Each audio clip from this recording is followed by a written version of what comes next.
మీలో కూడా ఒక ఆలోచన రావాలి. లిటిగేషన్లు పెట్టడం కావాలంటే కొంతమంది సరైన ప్రవర్తన లేకుండా ఏదొచ్చినా ఏ అభివృద్ధి వచ్చినా సహించలేని వాళ్ళు కొంతమంది ఉంటారు. అంటే ఏ అభివృద్ధి జరగకపోతే వాళ్ళకు ఆనందం, అది మంచిది కాదు.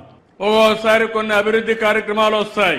ఈరోజు ఒక ఎయిర్పోర్ట్ వస్తుంది, ఒక పోర్ట్ వస్తుంది, ఒక ప్రాజెక్ట్ వస్తుంది, ఒక ఇండస్ట్రీ వస్తుంది. దీనివల్ల ఆ ప్రాంతం అభివృద్ధి అవుతుంది, సంపద సృష్టించబడుతుంది, ఉద్యోగాలు వస్తాయి, ప్రభుత్వానికి ఆదాయం వస్తుంది. నా పక్కన కూర్చొని ఆడబిడ్డను అడిగాను.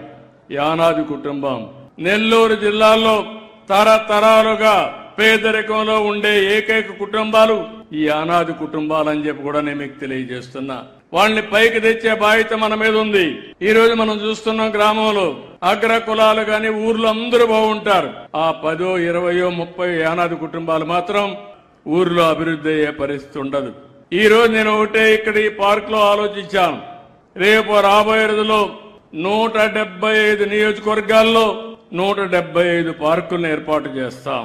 ఈ పార్కు మీరు ఒక్కసారి ఉదాహరణ చూస్తే 173 ఎకరాలు, 37 కోట్ల రూపాయలు లేఅవుట్ డెవలప్ చేయాలి.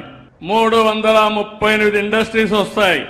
దగ్గర 250 కోట్ల రూపాయలు పెట్టుబడులు వస్తాయి. 2500 మందికి ఉద్యోగాలు వచ్చే అవకాశం ఉంటుంది మినిమం. దానివల్ల 2500 కుటుంబాలు బాగుపడతాయి.